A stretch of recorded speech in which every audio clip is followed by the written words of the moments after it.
Imagine this. One blink, one strange moment, and you're no longer in your room. Your phone's gone, your walls, your bed, your world vanished. You're standing in a field. The air smells like wet hay and smoke. A cold wind moves through your clothes, which no longer fit in with the time. Because this isn't the 21st century anymore. You've just time-traveled to medieval England. And it's not the fairy tale you thought it would be. The grass beneath your feet is uneven and damp, the color of churned earth after a storm.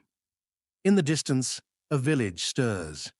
Low wooden houses with thatched roofs sit hunched together like gossiping old women.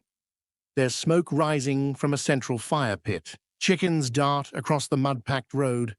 Somewhere, a child cries. Somewhere else, a dog barks, not for fun, but as a warning. Your instincts tell you to move slowly. You're the outsider now.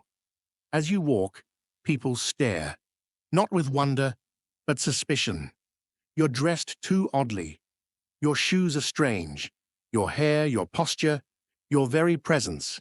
It doesn't belong. In a world where strangers mean danger, every step you take is a risk. You try to speak, to explain, but your accent is wrong. Your words feel thick in your mouth. The English of 1350 is not your English. A man stops you. He's wearing a rough wool tunic tied at the waist, his hands cracked from labor. He eyes you like he's choosing between curiosity and alarm. Behind him, a woman with hollow cheeks crosses herself. You manage to nod and continue on, heart pounding. Already you feel the weight of this world. There are no comforts, no warm water, no phones, no roads as you know them, no place to hide. You pass a church. It looms over the village, not beautiful, not grand, but stern and watchful. Its bell tolls the hour, and suddenly, everything moves. People emerge from homes. Some head to the fields with tools slung across their shoulders. Others tend to livestock. Children carry buckets, chasing after goats or siblings. You smell animals, sweat, dung, and something sweet. Baked bread, perhaps, if you're lucky. Your stomach growls. But you won't find a cafe here. No coins in your pocket will buy you food. The only currency that matters in this world is labor, loyalty, and land, none of which you have. You follow the crowd to the fields. Long strips of farmland stretch into the horizon, divided by low hedges and trampled paths. Men dig with wooden spades. Women sow seeds by hand. No machines, just calluses and rhythm. You bend to help, hoping to blend in. The soil is heavy, damp, and stubborn. Your back begins to ache almost instantly. No one says, "Thank you." They just nod, half in approval, half in confusion. When the sun reaches its peak, you pause. Sweat beads your forehead despite the cool air. A woman nearby offers you a crust of bread. Dark, heavy, dense. You eat it without thinking.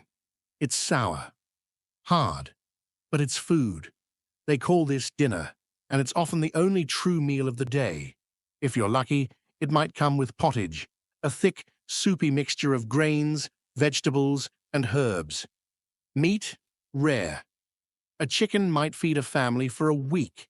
You won't taste sugar. You won't drink clean water. Ale or watered-down wine is safer. By now, you notice something.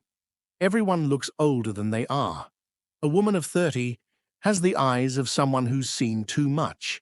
A boy of 12 has shoulders shaped by work. Teeth are missing. Coughs are constant. Illness is everywhere.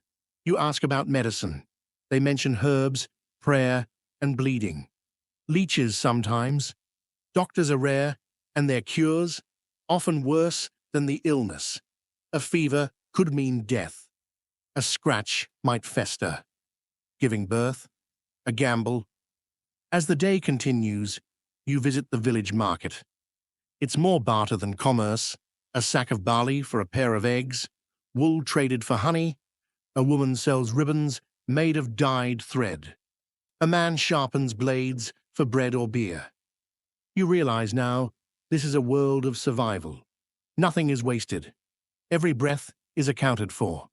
You find yourself wandering toward the manor house.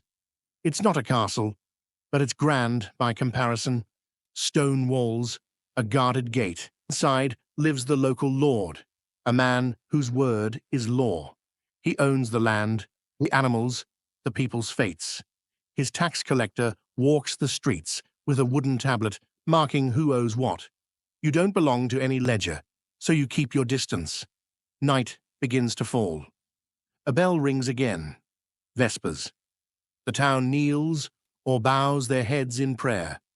Christianity isn't just belief here. It's law, structure, identity. To question it is heresy. To stand out is danger. You wander back to the fields, hoping to find rest. But there are no inns, no lights. The world grows dim, lit only by moonlight and torches. A shepherd boy invites you to share space near a barn. You lie down on straw, your clothes itchy, the smell of animals thick. He hums a song, low, old, and almost wordless. You look up. The stars are shockingly bright. For a moment, you forget your hunger. You forge.